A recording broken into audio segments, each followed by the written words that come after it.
My friend, welcome to the world's best kept secret podcast, a podcast that brings you exclusive interviews from experts all over the world with life-changing work that you didn't even know existed. I'm your host, Prima Jope, a partner for those that are ready to take their life-changing work in front of those whose life or business depends on it. Please follow or subscribe for more.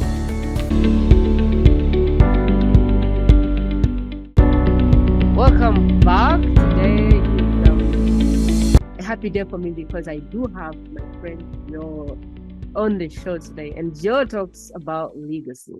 I love legacy, however you want to define it. One day we will all be in the ground, and I can assure you 100 years later, no one will care. 10 years later, maybe your dear ones will care, but nobody will care. But what if we could change what happened after we were in the ground? What if there was still a representation of who we are? What if people could still see us for what we stood for? What if we wrote that? It's like, the way I look at legacy is like building a story, a book about your life, and having people read it when you're no more. You can write that book or you can let people guess. And so personally, I made a decision. I do not want people to guess when I'm gone. I want them to know what I stood for by waking up and doing it. And Joe does the same thing in his own way. He's doing the same thing, which is helping people build a legacy consciously. I'm excited to be bringing him on because I feel like he has a fountain of wisdom to give. I love guests who are educated, but I also love guests who are both educated and who have gone through the sweat, the tears, the frustrations, and they are coming from the school of hard knocks. I have lived, I did this thing, I went through all these things. This is now what I know, and I wish no one goes through my entire life to learn it. And that's Joe for you. Someone that I am bringing up from the school of hard knocks, which means whatever they teach, whatever they say, whatever advice they have is from their hard-earned sweat, tears, frustration, money spent, mistakes made, and from their heart, they're saying you don't have to go through the same. Currently, Joe is the CEO of the Life You Love coaching. He empowers mission-driven business leaders and dreamers to create meaningful personal legacy. He believes in making a significant impact by challenging conventional thinking and providing practical strategies that people can use in today's practical world. Joe's mission is to help clients live a life they love and establish a lasting legacy right now, right here, not someday. Yolanda, welcome to the world's best kept secret. It's my honor to have you on. The honor is mine, Prima. It's fantastic to see you again and to have this conversation with you. In introducing you, what is the part I left out that you feel needs to be heard before we dive in? That each step of the way, whether it was as an attorney, whether it was as a HR manager in a large company, or working as a governmental attorney, or the 18 years as a financial advisor and coach, each step of the way, I always asked myself, Prima, is this it? Is this what the rest of my life looks like? And each role I played, I felt, wow, I'm doing some good in the world. I can see that. But I also always felt tugged. I felt pulled. I felt called towards something that was greater, that my life was meant for. And I just never stopped. With over 35 years of personal growth and development work and transformational work, I just never stopped. And my friends look at me and they're crazy. Joe, haven't you learned enough? Haven't you grown enough? Aren't you spiritual enough? And to me, the answer is I'll never stop. It's a lifelong endeavor. And I'll never stop striving to make the biggest impact, make the biggest difference, and make sure I'm using my God-given skills and talents and the experiences I've had to benefit others. Joe, when is enough enough? When is the point where Joe will feel like, now I can't die? Or are you going to be the guy that is still pushing on the last day of your life? When is enough, Joe? When do we get to enjoy this whole work we are doing? I'm confused. When is enough for you? You know, if my last breath, if my last statement on this plane, on this earth, is a statement that ends up motivating or inspiring someone to see something for themselves about their own life and what they're capable of, and drives them towards taking action and fulfilling on that, then to me, then I'll say, okay, that was enough. That was my last statement, my last breath. One last song, and one last song, and one last song. I want to take you to a place where it can be very confusing and tempting, and it's a place which is hard to get from when you have the money and you have the cars and you have the children and you have the wife and you have the golden opportunity to be, I don't know, in a company that pays you, but then you feel like you're made for more.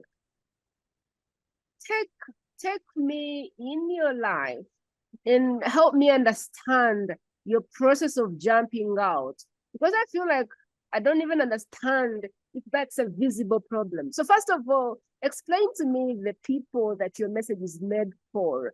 What does a day look like for them in terms of, I know there is more and I do not know that this is it. I want you to help us understand, like, who am I? What's happening in my life to qualify myself for the work you do? To say, oh my God, I need this one. Well, let me start this way. I'll start with the general statement. The short version is that who I help are successful professionals, executives, and business leaders who crave more than just their professional and financial achievements. And you want to create and live a unique personal legacy now that makes a meaningful difference both now and potentially for generations to come. You feel there's more that is there for you to accomplish and do in your life that's beyond the skills that you've used to create a very nice lifestyle. And what comes to mind, Prima, is that most people lead, and I'll paraphrase the words of the author Henry David Thoreau, who said that most people lead lives of quiet desperation. And that's such a powerful phrase, quiet desperation. What is he getting at? Well, what comes to my mind is I think of, there are times in my town when I pass a corner and I'll see someone who has a sign up saying, I'm homeless. I please give. That's not quiet desperation. They're proclaiming it to the world. They need help. Most people live a quiet desperation. So they may have the things that you described, a comfortable home, the cars, many toys, the vacations, all the things that go with a certain level of financial security, but yet there's a quiet desperation. There's a feeling of there's something more. I haven't figured it out yet. And what I've been doing is trying to just squash it down by chasing more things, going on more vacations, playing more golf, spending more time on the beach, doing things that are certainly wonderful to experience in life and are nice, but those cannot replace the sense of fulfillment and joy and passion that comes when you really feel you're doing all you can and giving all you can to make the difference that you're meant to make in this world. Mm, that's really good. There's more. There's, that feeling is very stubborn because it's very clear. There is more to your name. It appears to me like a haunting. I feel haunted to do more. I feel haunted to serve more people. I feel haunted to go out there and serve. For me, it's a haunting on my name. I feel like if I decided to just die on the couch, that voice would haunt me to the grave. Like I just feel that voice say, Prima, get up, go serve people. Like I feel that little voice in me. When I was at a job, every day I would wake up and go, yeah, this is not it. Like it's a very clear voice and calling that says, no, this is not it. And to your saying, is this it? That was so good.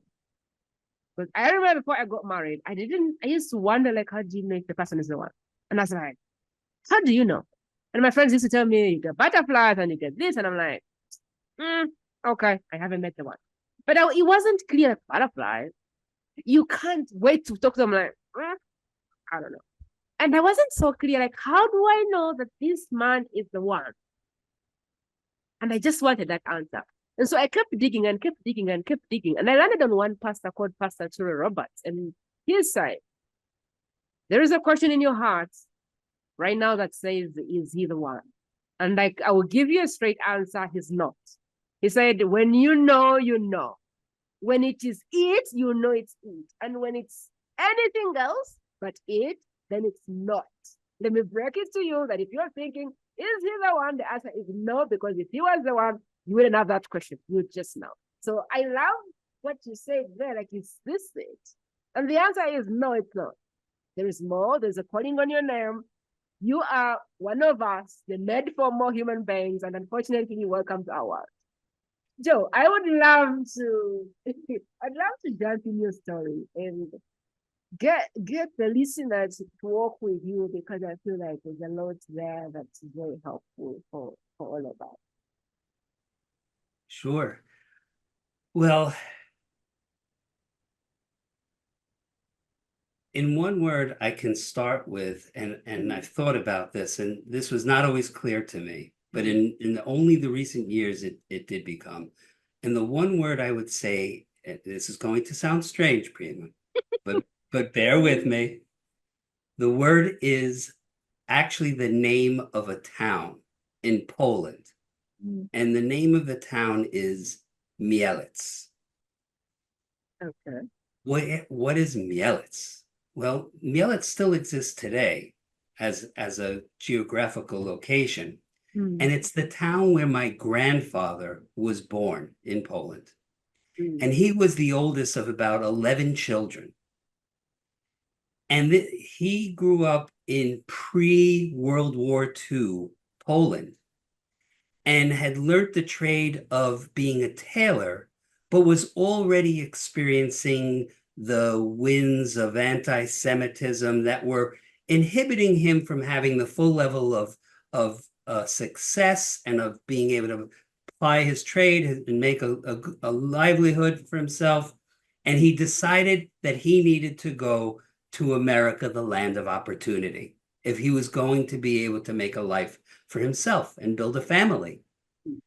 And he urged his brothers and sisters to join him, that there was nothing here for their future, that they needed to pull up their roots. And out of those 11 children, only one, his sister, came immediately within a short period of time to America with him through Ellis Island, Statue of Liberty. And he came and he did become a tailor. And more than that, he worked in the New York City garment district. And he became a union leader, helping women and advocating for women's rights to be able to work in a respectful and environment in which they could flourish. So he was more than just for himself and his own livelihood. He was there advocating for others. Well, let's flash forward. As it turns out, Mielec was the town that when Germany, Nazi Germany, invaded Poland and began World War II, Mm. Hitler had been planning what we now know is called the final solution, which the final solution was to wipe out all Jews. They were the scapegoats and the enemy that he could point to and unite at that time the German people around. And the final solution was going to begin in Poland. And yes, in what town? Mielec, where my grandfather was from. Wow. His entire family was wiped out in that war. By all accounts, I shouldn't even be here now. I Mm. should I should have been a dot in history, one of the nameless Mm. in the graves. And I realize that now, and I only put it together really clearly. What was it then that I'm here to do if my grandfather and now me have survived that, we have to somehow pay that forward. We have to somehow make our lives a blessing. Mm. And then recently, and I will go back and answer like what led to that point, but I'm flashing forward a bit to when I first decided to become a coach, a life and legacy coach. And while I was preparing for it, I came across the book by Viktor Frankl, a psychiatrist from Austria, called Man's Search for Meaning. Mm. And in that book, Dr. Frankl, who was sent to the concentration camps. He was in Auschwitz, one of like the worst, Mm. and he had observations. And he observed something very profound, which was that the prisoners under those horrendous conditions who were still able to live the longest were those who had a clear idea of what they were living for, whether that was some cause, whether that was for people. There was something that they had such a deep passion for to live for that they either survived or last the longest. And he noticed this. And it brought to my mind, wow, his message then became one of the amazing force of having a clear mission in our lives, of Mm. having a clear purpose, of what I call of living your legacy now, not just taking it for granted or hoping that there's a legacy you will ultimately, but you get to live now and bring to others. If that energy of purpose is able to have people live in death camps and survive those, think of what that energy can do for us when we are already achieving a level of security, financial and otherwise, and using that life force, that force of purpose, that force of mission and passion and legacy to drive us to live a life of fulfillment and the fullest joy that is our birthright. That's when I realized from Viktor Frankl, who survived the Holocaust, my grandfather who survived it by coming to America, I put those two together and realized that is now my mission and my job is to help others get in touch with that experience of living their legacy, pursuing their mission, not just settling for the goodies of life, which are wonderful, but to do more, do what they're capable of, and do what they really feel passionate and called to do. That's really good. I don't know if I have any follow-up from that story. So then the that was the activator, really. That was the legacy. You talk about legacy activation. I wonder if you would love to jump into that piece because I may know there is more, but how do I activate that? How do I get the clarity of the what? For me, I always knew there is more, but I never knew the thing. Like, what is the more? It's there, I see. What does it look like? And I know you have something called the legacy activator, and I wonder if now would be a good time to talk about it. Sure. Let's go there. Hmm. So from my own journey, which by the way, what it looked like. It wasn't just suddenly waking up in the middle of the night and saying, oh, my grandfather survived so that I could do this. And Viktor Frankl said, no, it was more like I asked that question, is this it? And I still remember sitting in my office and and everyone had left for the day, and I'm staring out these office windows and I'm making calls. At the time, I was a wealth advisor helping expand a New York wealth management firm into Connecticut, where I live.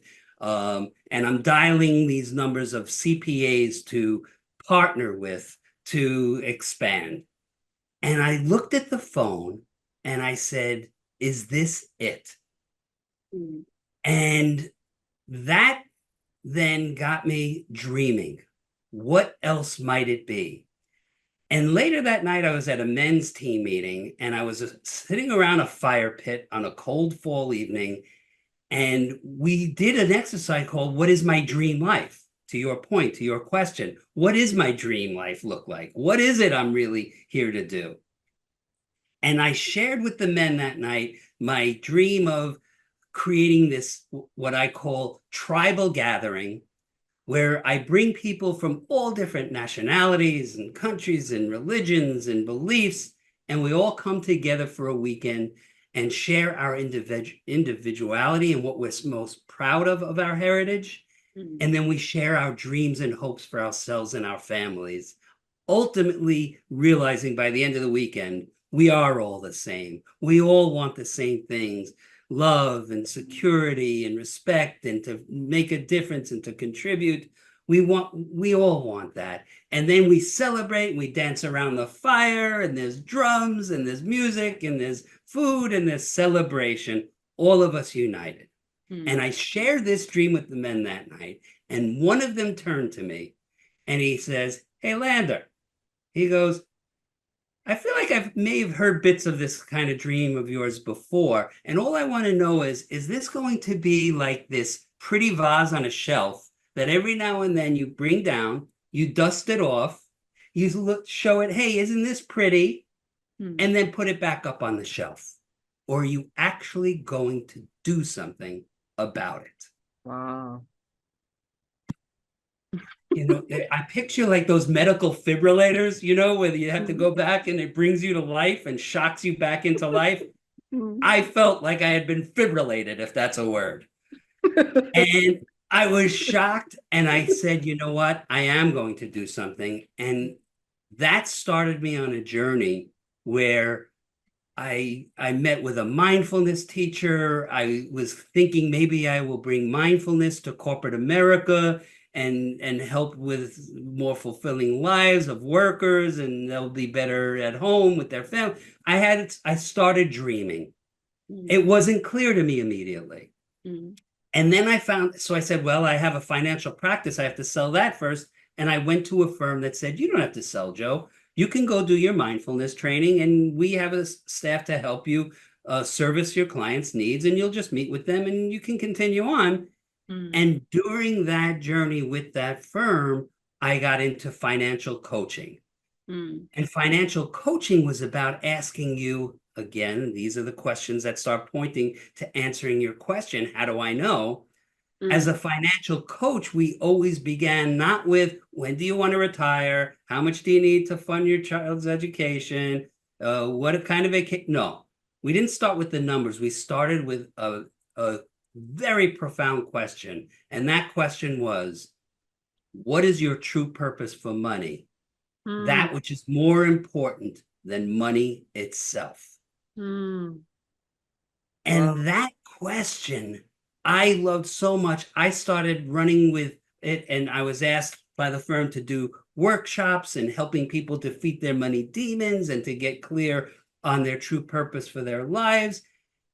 And I got to a point where that's all I wanted to talk about. I no longer wanted to educate them then on prudent investing and the academics of investing. I just wanted to have conversations all day with people about their true purpose for their money and their lives. And that's what began my journey as a life and legacy coach. But I had to get to that point where was confronted with, am I going to do something about this? Mm. So to answer your question, how do I know it? There were 3 steps that if I condensed it down, that I personally experienced that made the difference. Even though I was successful by all means, from the spectator, it looked like Joe's got a nice house in the burbs, a beautiful wife, 2.2 kids. He's got the dog. He's got the vacations. All check, check, check. Mm. And little did they know, but there was this quiet desperation. Am I living all that I'm here to live and to contribute? Mm. So number 1 step on that journey for clarity is I had to stop those soul crushing yeah buts from determining my life and then get clear on what is my unique personal legacy. So what do I mean? Even before you get to ask the question, you have to be ready to say, okay, yeah, but I worked hard to build this lifestyle. Or, yeah, but I don't want to do something different because maybe I'm being ungrateful for feeling discontented in any way. Or, yeah, but what if I try to develop something new and exciting and I'm not as successful as I've been in my career and it doesn't end up working out? And there's that fear of failure. All those yeah, buts, you have to reach a point where you say, I'm willing to go through what I need to go through in order to live my legacy, live my calling, and make my mark in the world and in history to whatever extent I'm capable of. And that's when you reach the point where you say, okay, time to get clear on what is my unique legacy. And if I had to boil it down to, and this is the answer to your question, what are the basic 3 steps for me to gain that clarity, for you to have that confidence moving forward into another direction? That doesn't necessarily mean abandoning everything you have, but that adds to your life. And there are 3 steps that I incorporated from, again, 35 years, pulling from all different personal development and transformational work I had done. And I would say what it comes down to is too often we rely on others thinking they're our gurus who will give us the answer. It's going to be in this book. It's going to be in that workshop. It's going to be jumping up and down in this retreat for the weekend and bringing up my energy. And then I'm going to be inspired and motivated to do something new. And not realizing all along that the real secret is becoming your own guru. So what do I mean by becoming your own guru? I like that. When you're your own guru, you start by like being an anthropologist in a way, like Indiana Jones, right? We're going to go on an adventure, and the adventure is called your life. And we're going to sift through. We're going to look through your current reality and what brought you to this point in very clear black and white, without explanation. Here's where I am. Here's what brought me to this point. This is what's so. You have to know your plan, your where you're launching from before you can launch to where it is you want to get to and be clear on. So it starts with anthropologists. Let me just gather the facts. Then it's like becoming a Disney Imagineer. So what are the Disney Imagineers? They're not tied to what has been from the past and the past movie makers and their characters and the ways that things were done. You become your own Imagineer of free from expectations of others, free from whatever your parents or your educators or religious figures may have said to you. This is your chance in your time, free from it all, to look inside and say, what is it that I can imagine and envision my life that would feel so good and so juicy and so fulfilling and so free and so meaningful that I just want to let loose and roll that movie reel. And you get the chance to do that. And that's what I did. And ultimately, from that envisioning, and here's where we get to what you were asking about of the legacy activator. When you start seeing and noticing who's affected by your visions, by your image, and like, wow, doing that, I can see how that would help others in a variety of ways. And why that would matter, not just to me to feel fulfilled, but to really impact others. That's when we create that secret rocket fuel that I call your legacy activator. And it's taking all the values and core values and ideas that have come from the visioning and the imaging and the imagining within yourself to create a proclamation, a clear proclamation of what it is that you truly believe. And based on that, you start realizing this is the legacy that I want to live and that I'm committed to living.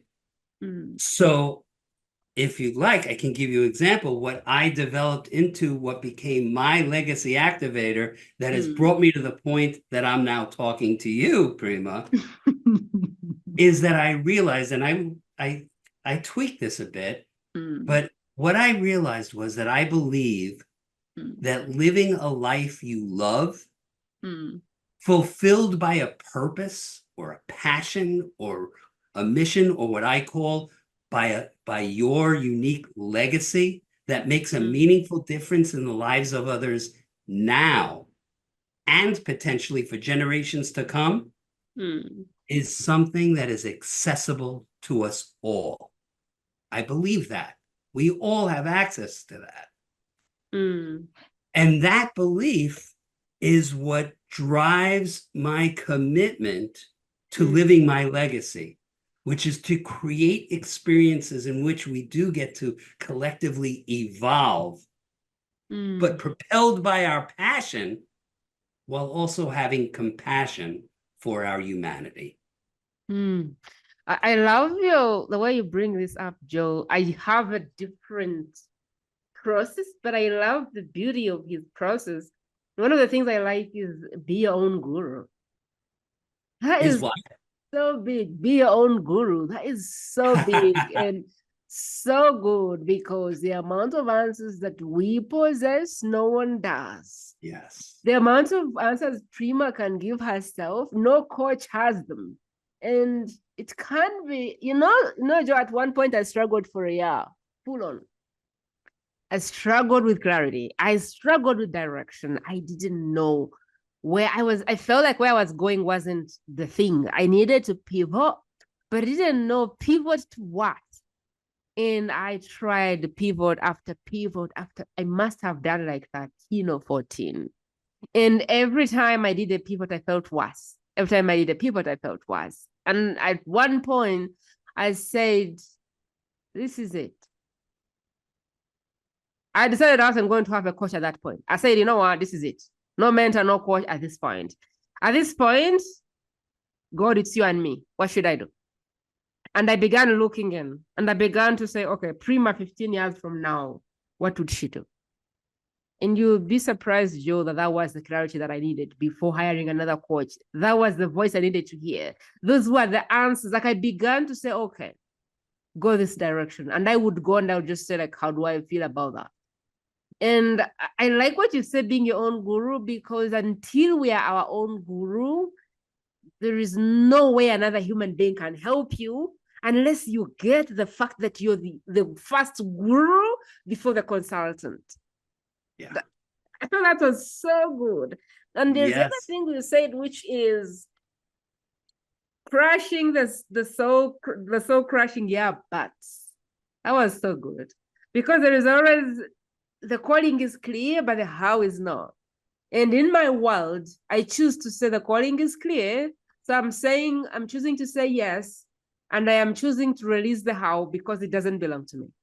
Because the moment I get stuck in the how, I get this, but. Like the moment I get stuck in the how, I am not moving. And so in how I do the legacy work, I say the calling is yours to answer. Is this it? That's a question you have to say, no, it's not. And I want more. And I'm open for more. The how of the more, I decide it doesn't belong to me. And I just choose to keep going and listening to my instinct and allowing the how to evolve as I move. But I like that Joe has a very clear way he's thought through it. Yeah. I like that you're structured, Joe. It's a challenge for me because I am not structured. I'm like, the how does not belong to me when it comes on. Like, I am so over the place. And I love that you have structure because it makes me feel like, oh, Prima, maybe you need a structure, not the how does not belong to me. I really appreciate you saying, putting this here. This is where you are. This is where you're trying to go. Let's look at the facts. Let's install a GPS to actually navigate how to get there. But I like how you're thinking through the process. Become your own guru. Allow yourself to imagine and dream. Yeah. And I think eventually as you dream and move, I don't know. I want to say instinct because that's where I go, but I think Joe has a different thing. So now you become your own guru, Joe. You start listening to yourself, which for me, I think it's instinct. In my world, it's called instinct. You begin to allow yourself to dream, and because dreams are free, so why not? And then now the C is, as you dream, as things come up, you revisit your values, you revisit who you are, you revisit what means anything to you, and you go yes or no. I'll open this door, I won't open this door, based on who I am, based on my uniqueness, based on my personality and what brings meaning to me. Am I getting that process somehow okay, or is there anything that we need to add there to make it clear? That's perfect. That is the beginning. And you're right, Prima. For most people, having the clear dream, having the vision, having the clear legacy activated, knowing what it is you believe in, what you're committed to, and the legacy you want to live is awesome. However, not however, and you can be sure that the next thing that will happen, and this is what I experienced, and this was what got me then to the second step of what I realized I needed if I was actually going to live this legacy of joy and fulfillment and passion and purpose. And that was I had to be able to get out of my own way. So what do I mean by get out of my own way? Well, I came up with a phrase for it. And what it means to me is overcoming what I call the ills. Ills spelled I-I-L-S. And what are the ills that come crawling out of the woodwork when you have this big dream and you have this beautiful vision and life is going to be so beautiful and gorgeous and fulfilling and dreamlike? The ills crawl out. And what are the ills? They are the inevitable, imagined limitations. Because what happens at that point is you start seeing, like you said, you start getting caught up in the how and the yeah buts and the what and oh, who am I to think that I could accomplish that? Or well, what about all of this? And I have these responsibilities and I can't just just go pursue my passion. Well, this was a nice thought, but I don't see how it. And all of this stuff starts coming in the way of you acting on that beautiful desire and vision and dream within you. So if you don't have the tools to be able to break through those limitations, those limiting beliefs, those imagined limitations, then you will end up getting stuck. You don't have the tools. At that point, it's not enough to simply say, I'm giving this to the universe. That's a great notion, but I have heard the expression that's always stuck with me. It's really simply, it's that God, or call it the universe, doesn't move any parked cars. So yes, you have this dream, But obviously, lying on your couch, eating chips, and just dreaming all day is not going to have your dream and your mission materialize and won't make a bit of a difference for others. So you do start moving, but you hold it like loosely. Here's my plan. I'm taking these actions towards what I said I'm committed to, and based on what I believe in, I am equipped with strategies, and there are a number of breakthrough strategies that I'm certified in to help people break through those limited beliefs, those limitations. And that's far beyond simply positive affirmations of, oh, let's just say that everything is wonderful and great and it'll be that way. No, it's beyond that. You need the powerful tools to keep you moving forward in the face of those limitations that inevitably arise so that you can stay on the course and be flexible for the new opportunities and meeting people like Prima who will appear on your journey because of the fact that you're so clear and you're moving forward. You know, Joe, I like to tell people, take this time in faith that there's another step which is going to unfold, and that step does not have to be in your pocket. But it can be so hard to do or to give someone who does not have, I like to call it something which was in Think and Grow Rich. I think unwavering faith about either what you want or what you're going for. I feel like there's this phase where you do not see the step after the one in front of you. Or maybe you don't even see the one in front of you. And you're like, I am going to move. I am going to start showing up. I'm going to do this thing. And I have complete faith that the universe, the world has my back. But I know that I haven't always been in this place of surrender.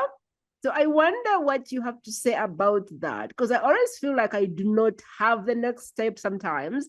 And the more I stop making it decide what I do, the easier I jump into that place, because I just surrendered, and somehow a step came and just boom, it was there.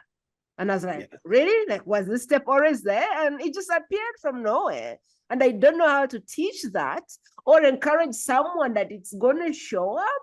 How do you help people get out of their head and surrender literally? Because for me, what helps me is I feel like this calling in my head is from God. I believe that it's God who is putting this thing in my head, who is forcing me to get out of my bed every day. And I said, God, if you want me to do this work, you're going to take care of me. If you want me to do this work, you're going to guide me. You can't throw me in the wilderness and tell me to change the world without a proper help. And I said, God, if I die, it's on you. I am going to move, and I am believing that you will put food in my pocket. You will put the steps. You will bring the experts. You bring everyone. Like, it's how my head works. And God will take care of me if I am doing what he wants me to do. What's your thought process around that? Because I feel like it's a very tricky piece. And it can feel hopeless when you don't know what to do next, or you don't see the proof that it's going to come to life. I feel like the fear can be louder sometimes. What's your process around that piece? Because I feel it's very tricky. So a couple of or a couple of analogies come to mind. One is, and I'm blanking on the name of the author, forgive me. He wrote a brilliant book that's sold millions, if not billions of copies at this point worldwide in numerous languages, called The Three Simple Steps. And in that book, the author describes this spiral staircase going up, and you're at the bottom of this landing. And you've got this dream, you've got this vision of what it would look like. And that dream life is at the top of this spiral staircase. And we know that with a spiral staircase, you can't see the top. All you can see are the steps that are in front of you. And that's okay.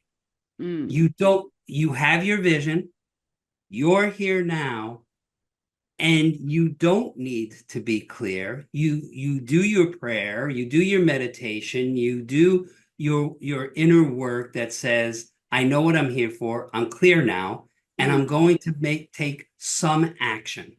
Mm. And it's almost like it doesn't matter what that action is. Mm. Which brings me to the second analogy that I think of that I attribute to a mentor of mine, David Baer from Mm. David Baer Consulting, who does brilliant work in the world to end human suffering and to help entrepreneurs. Mm. And what David talks about are the lily pads. Mm. And what he describes is it's as if you're on this side of the riverbank and you're Mm. looking across, or of this pond, and you're looking across the pond and your visions of your life, both your life vision and your spiritual vision, that's Mm. what's on the other side of the Mm. pond. And Mm. here you are. And in this pond, there's a whole bunch of lily pads. And we're Mm. just going to pretend for a moment that you can actually step on lily pads. Now, notice if you step on one lily pad, Mm. was that the right lily pad? Wait, should I step on that one? Or should I step on that one? Or maybe this one? And you could think yourself into total stagnation Mm. by wondering which lily pad should I step onto instead of Mm. trusting, as you were talking about, Prima, Mm. trusting it doesn't matter. Mm. Step on any lily pad. Mm. That stepping might be having a conversation with Prima or with Joe. It might be going to a Chamber of Commerce meeting. It might mean there are others who have these dreams, and you're just going to meet with a group or just meet with some people and have lunch and talk about what's inside of it. Who knows what that lily pad step is? Mm. It doesn't matter because either way, even though there's no clear perfect. This is the right path. You got to follow one lily pad immediately after the other, and there's a straight line that Mm. leads to your imagined ideal life. Mm. Any lily pads will do, and you will get to the other side, and the path almost doesn't matter. That's the how that you talked about Mm. that will materialize in time, so Mm. long as you are equipped with the ability to overcome those ills, the imagined limitations, Mm. have your vision, hold on to your vision, and trust that life and the universe is always working for our highest good. When we have that vision, Mm. of course, the universe in vibration with you Mm. wants that to materialize in the world, both for your own fulfillment and for the joy and fulfillment and impact for Mm. others.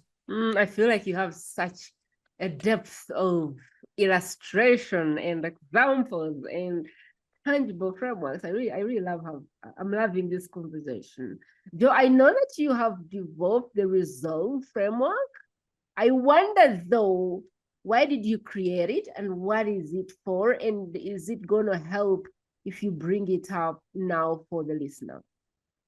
Sure. I had to develop it. I felt Mm. compelled to develop the resolve framework, and I'll describe it in a moment, for the very reasons of what you've been pointing to throughout this conversation, which I've Mm. enjoying so much, Prima. I really appreciate this.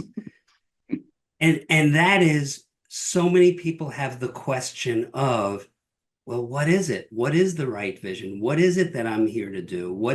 And what is it? And even if I figure that out, so what? I may not be able to accomplish it. And what are the next steps? What are the right lily pads for me to step on? Well, what's the right steps up this spiral staircase for me to take so that I don't fall over the sides? Mm.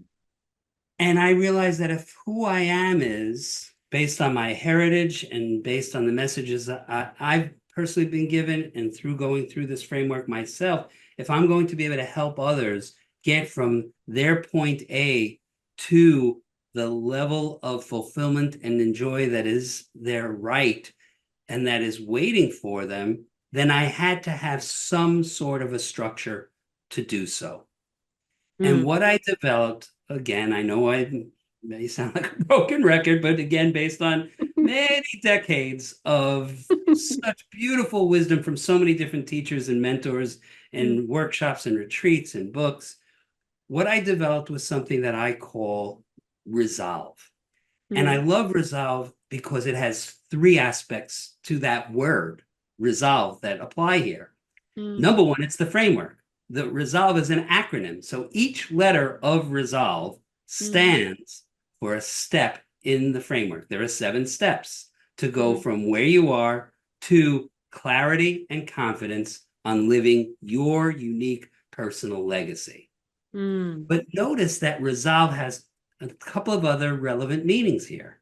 Mm. One is resolve can mean resolve the inner conflict within yourself that Mm. is saying, I want to stay on this ledge right here because if I move off of this ledge, I'm putting myself in danger of falling off this mountain altogether. Mm. So I need to resolve the inner conflict that's pulling me towards what I've had and what's comfortable, and that my lizard brain wants me to keep and maintain because that means safety and no saber-toothed tigers eating me. And so we're have this prehistoric disposition Mm. wanting to keep us in place, and we have to resolve the conflict and realize there's something more that I'm ready to take the leap for, but I do want some structure around it. And Mm. that leads to the other meaning of resolve, which is to have the resolve. When you Mm. have the resolve, you're saying, I'm resolute. I'm resolved to follow this through, take some sort of action, whatever that is today, to say comfortable is no longer acceptable because I know I'm meant for more.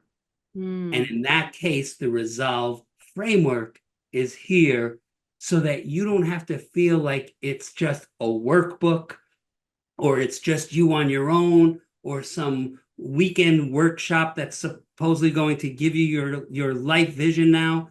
Mm. No, it's a 3-month framework of one-on-one coaching once a week for 3 months to hold your hand through this process.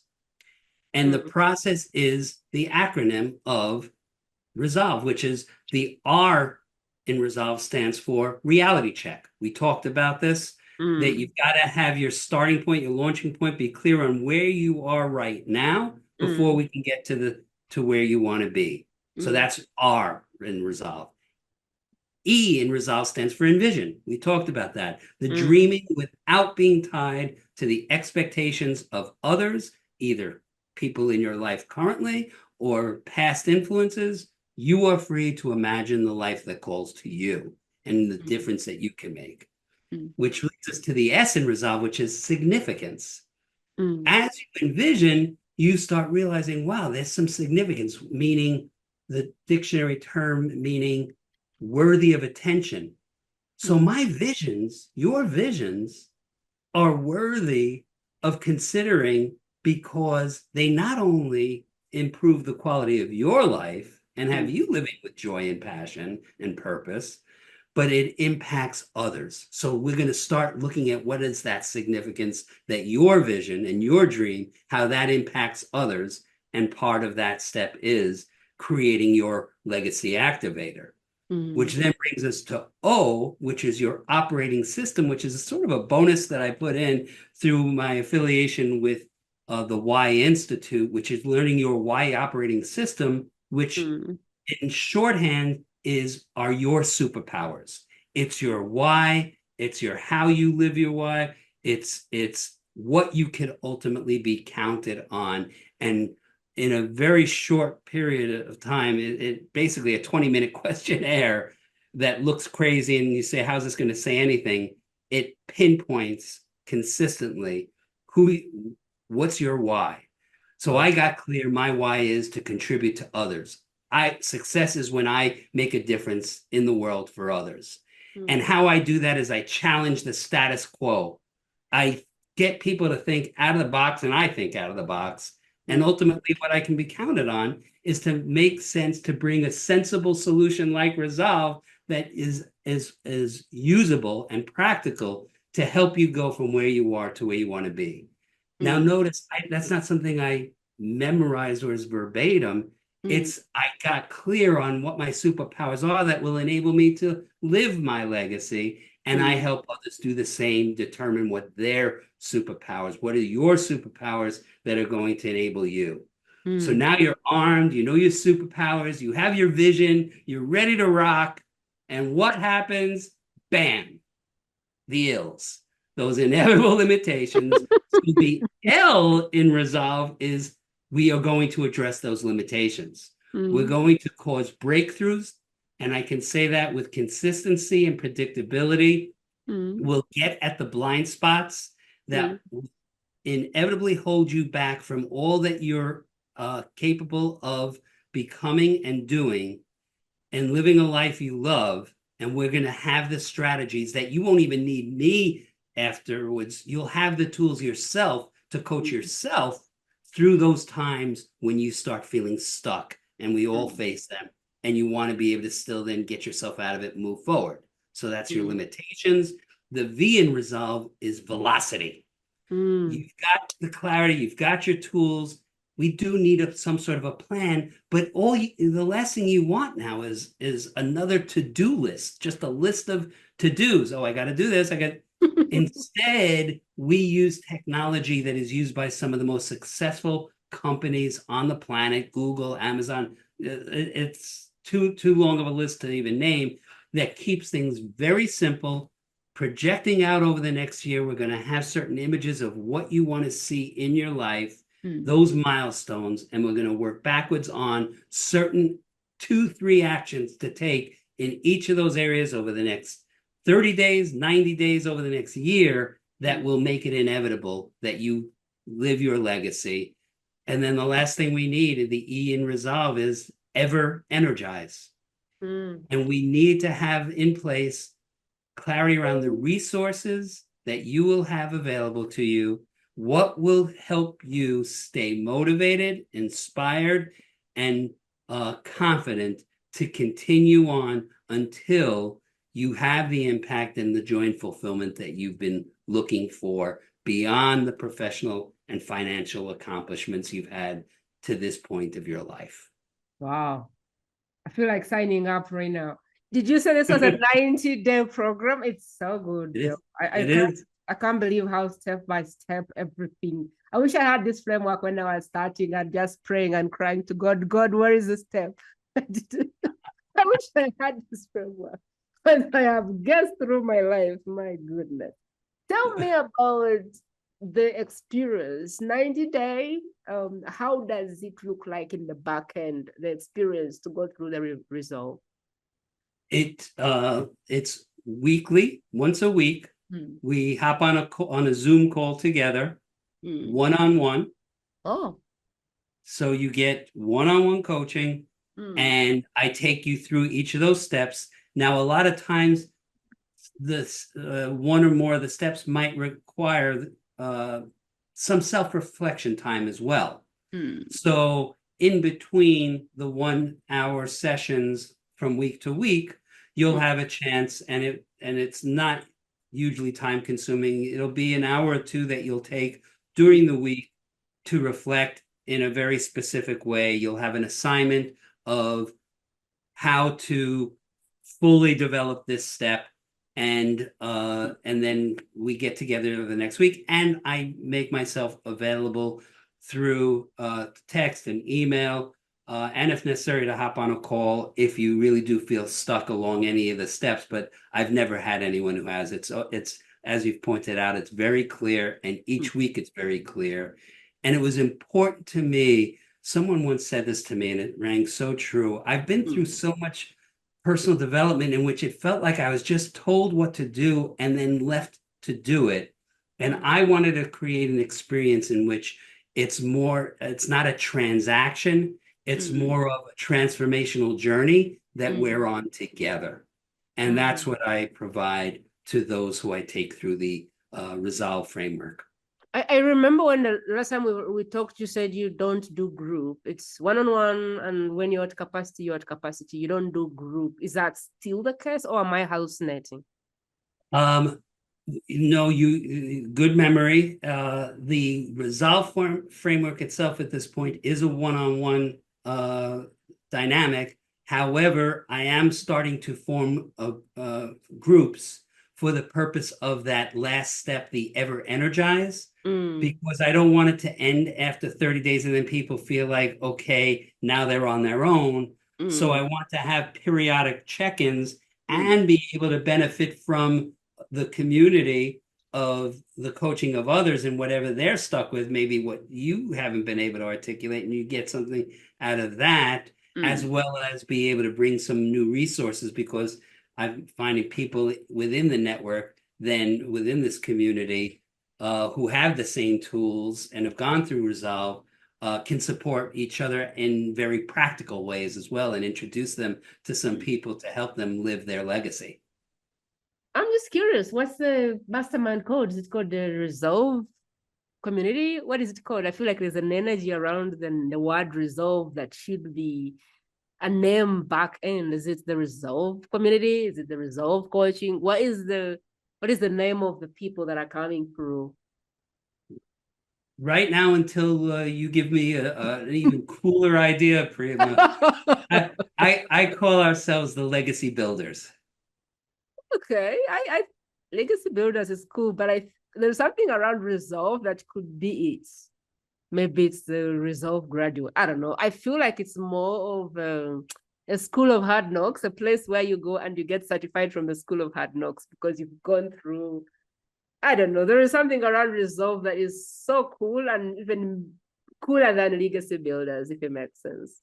Sure. No, I love that feedback, and I'm gonna definitely pick your brain further after you have a chance to noodle it more, and I'll do the same, and I'll look to incorporate that. Thank you for that No worries. contribution. No worries. Just so I understand again, did you say that if I wanted to jump into Resolve, you have a free call that you give people so you can have a chat to see if they're a fit, or do you prefer they come in through another way? So I do have, what I offer is a live your legacy strategy call. And that is a free call. And it is an opportunity to get on the phone and say, certain things I heard from you, Joe, or I've read from you, they're resonating. But I don't know whether this is fully for me, and I don't even want to have to decide that at this point. And I don't even want to have to decide that on a call. I just want to get on a call and share a bit about my story with someone who clearly gets it and who's lived it themselves.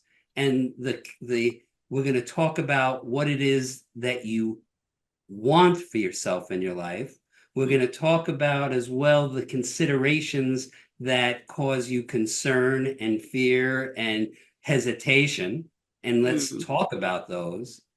And then by the end of the call, we'll talk about some possibilities of what could be some meaningful steps that you can take now towards moving towards living your legacy. Whether that's we decide to book another call to discuss what it might be like working with each other, because there is an energy and a connection that we realize could be very fruitful for you, or some other step that would help you that resonates for you. And that is a free call, and it is available to be booked through my website, which has the book your legacy call buttons all over the place, as well as more about my story and the Resolve framework. And that's at thelifeyoulovecoaching.com, www.thelifeyoulovecoaching.com. I'll be sure to put all of the links to Joe in the show notes. So if you're watching this on a podcast or video platform, scroll through the show notes and everything should be there. I would encourage you to take the call if you're one of us, and we are the code for more human beings. And your job is one, to say yes. I strongly believe the how does not belong to you. And maybe that is why this podcast exists, because the how is coming through. It does not belong to you. What belongs to you is that yes. Are you going to say yes to yourself? Or are you going to be like Joe, who has to think about his dream being a vessel that he dusts and keeps putting up on his shelf and just loves it, loves the idea, but it's just gathering dust? We can't answer the call for you. If you know you're called for more, you know you're called for more. It's a clear calling. But if you choose to say yes, then we're here to hold your hand and say, the how exists, and a part of the how, I believe, is this podcast. Because I bring experts here that have the how. And so if you have the yes, the how exists. The one single thing that you can do for the World's Best Kept Secret community is one, share this episode with one human being that is mad for more, that has a silent cry. Maybe it's your best friend and he only says that at beer, or it's one person who is saying it over the fireplace, but they have that vessel called their dream on their shelf and they're saying maybe someday. And Joy is here to say no. There's no someday. Let's do it now. So the one cry from me is, could you share this with one human being that you know is called for more? Despite all of the success, every time they are talking to you and you're talking about your dreams, they are talking about something that they feel is too good to be true, something they've put on the shelf and is gathering dust. That is the greatest and grandest gesture you can do for me on this community, is to share this message. Not with 100 people, not with your social media presence, no. With one human being that you believe needs to meet Joe Landa. Joe, we're getting to the end of this amazing conversation. I have enjoyed every bit of it. There's a human being on the other side, and they have the true calling, but there is something which is louder. Yeah, but there's something which is louder, the fear of the unknown. There is something which is louder. Prima, you don't understand. I don't know how it will happen. I don't have whatever, the time. I don't have the stigma, whatever the yeah buts are. I'd like for you to talk into them, because I would like these human beings to just cross the bridge and move, because the how is not about to show up on your lap. So please move. Joy, help me do something so we can shift them with 1 inch and hopefully end up, knocking them over to the other side. Sure. Well, one of the most important things I would say to you is think of the cost of inaction, not taking some movement without having to have the whole how figured out, as Prima mentions. And the cost of inaction are very real. The cost of inaction are things like not realizing your full potential for joy and fulfillment in this one precious life we have, that you have. It's not making the impact in the world as fully and as freely and as passionately as you were meant to. It's also some practical things like not being fully present in your life, because there's always something gnawing at you, saying you're meant for more, and then you go through the motions, but you're not as fully present to your significant other, to your children, to your friends. It's all at a superficial level because you know that there's something more that you haven't yet figured out and haven't acted on. And lastly, I would point to the worst pain that imaginable to me is the pain of regret. And this was actually expounded on. This is real. It's not just about me. This is very real. There's a book by a former hospice nurse, Bronnie Ware, who interviewed hundreds, if not thousands, of those who were on their deathbed in hospice. And she interviewed them as to what regrets they may have had in their life. And looking back, she listed the top 5. And what do you think number 1 was on the list? I was thinking most people, when I ask them that, Prima, they think of, well, and by the way, we know it wasn't, I wish I spent more time in the office and at work. That's definitely not on there. And the other thing, well, that I spent more time with family and friends. Yes, all of those are there. But the number 1 is the regret that I wish I had lived the life that I wanted to and was meant to, rather than the one that others expected of me. Wow. And for them, it's too late. Mm. This is your chance to live now Mm. in creating a life that you'll never regret, because you know at least you spent from this point forward Mm. your best efforts following the visions that are uniquely yours, the dreams that are uniquely yours, not because you have to or because you should or Mm. someone says this is a cause you ought to get involved in, but that taking the time, being your own guru, Mm. of figuring it out what it is that you're called for. Mm. And I'll leave you with this last quote. And it's a Mm. quote that comes from an astronaut, Michael Collins, who was on Apollo 11. That was the one where Neil Armstrong was the first man to walk on the moon. Mm. And what Michael Collins said, and he was left on the ship when Neil Armstrong was on the walking on the moon, and he's looking out. And imagine being in this spaceship, looking out into the vastness of space and seeing the planet Earth from where you are, suspended in this vastness. And what he said was, and I quote, "I really believe that Mm. if the people of the world could see their planet from a distance of, say, 100,000 miles, Mm. their outlook on their life would be fundamentally changed." Mm. Imagine that experience of not forcing it, but of experiencing the Mm. life that is calling to you. That is what resolve is. That's the experience that waits for you. Mm. And that is a conversation I would love to have and would love to hear your story on the life that you are meant to live, a life you love and that makes a real meaningful difference now and for generations to come. Wow, I have nothing to add to that. But what I want to say is, as Joe was speaking, the 5 regrets of the dead came to mind, and I was like, I need to speak about this. And when he opened his mouth, he talks about that. Like, when people are dying, they don't regret about things that they spend the rest of their life doing. They regret about not taking a chance on themselves, not saying yes to that voice. And so if you're here, I can guarantee you that it's because you're one of us. You're made for more. And you can run, you can hide, you can't escape the calling. It's unfortunate or fortunate, but you're just made for more. And it's just the truth. You wouldn't be following me. You wouldn't be listening to this video. You wouldn't be on my friend list if you weren't called for more. That's who I attract. People who are called for more, and it's haunting them. And it doesn't matter how many answers you don't have. It doesn't matter the trauma on your head. It doesn't matter the beliefs in your head.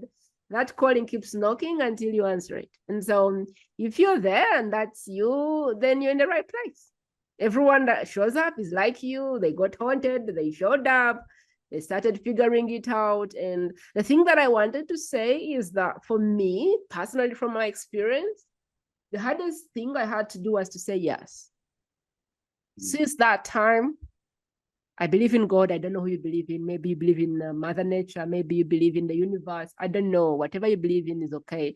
But for me, God has always taken care of me. He has never for 1 second left me hungry because I said yes. I left my job, corporate, walked out. And when I made that step, God has always taken care of me. He will not leave you to be by yourself. You have this calling. Why? Because somebody's praying. Somebody's life depends on the calling. When you say yes, you're not alone. When you say yes, there is, I don't know, God has your back. Nature has your back. Mother Nature, I don't know what you believe in, but believe in that when you say yes to the calling, you will not starve. It's my belief that, I don't know, I believe in God though, like God will provide. If I am answering the calling, if I am saying yes. And so this is the last one I would say, which is like, say yes. That's all that belongs to you. The how, let go of that. It does not belong to you. As always, if you know you are a part of this community and you haven't subscribed, yes, pause and subscribe, review, rate, follow, do all of the things, because you have no idea how helpful that is. The dream one day is I will bring on the people who have inspired me the most. Say when I was starting this work, it was Oprah. And if she could do it, maybe I could do it. There's other people who really inspired me along the way. But if I go to Oprah and I say, I want you to come on the world's best kept secret, there's going to be one fundamental question. How big is the community? I want to look her in the face and say a number that gets her to say, of course, I'll do it. There is a gathering and I would love to share my message. Every person, however big they are, as long as I can present to them a community, they would love to share their message. So this is how you can give me longer arms than I have. This is how you can give me a bigger mouth than I have. It is to subscribe, to follow, to rate, to just trust the process. And it's in your hands to do this. If you imagine what would happen, who shared this with one person, we would never need an advert, would we? We would never need another marketing piece, would we? We would never need another content piece. Joe would just go back and start doing the work he's supposed to do, which is help people step into the legacy that they know they want to create. You take off his shoulders of having to create content 365, having to be in all of the places. If you can just share his message, he would sit back and help more people. Right now, he can't help a lot of people because he's doing it one-on-one. And so he really can't help as many people if he has to be the marketer and the salesperson and everything in his business. And so you have more power than you think. This is for you if you're called for more and you would love to be a part of something like that. There is others who've answered the call and we are still alive. So you're not going to die. That's for sure. No one has died from saying yes, the calling on their name. So please, this is my plea to you. Say yes and let the how show up. I said yes. And if I begin to tell you my story, you will think it's a movie. So one day I will tell you the story, but today is not the day. But if I can tell you how I started from Uganda, a country with no internet, no power, no nothing, no one had ever done it. Everyone in my family thought I was crazy. The internet is still a scam where I come from. Everything on the internet is Bitcoin. And if I am doing this, if I said yes, there is no reason why you shouldn't. And so I want to sit here and be that light at the end of the tunnel that says to you, you don't need proof that you are made for this. You just need a clear calling in your heart that says you are made for more, therefore move. Today we have Joe Landa, and if Joe is your expert, there'll be a way to book a call. Please book that call and move. Nothing happens if you just become a sponge of information. But what will happen is when you say yes and you move, then now the answers start opening up. Now the how begins to open up. If you stay in this place of learning, you will be in the yeah, but. And we would like to help you move past this yeah, but into the, I'm in the room, let's roll. I appreciate you all. Thank you for your time. Yolanda, thank you so much for your wisdom and for taking the time to be on the show today. Thank you, Prima. And who knows, maybe together we'll invite Oprah and others to our tribal gathering, and that will be at a huge place in the world with so many thousands that she would not possibly want to miss it. I'll just pass out. Thank you for today. I will talk to you guys very, very soon. That is it, my friend. To listen to more exclusive interviews like this one, simply go to the World's Best Kept Secret podcast.com and select interviews based on preferred topic.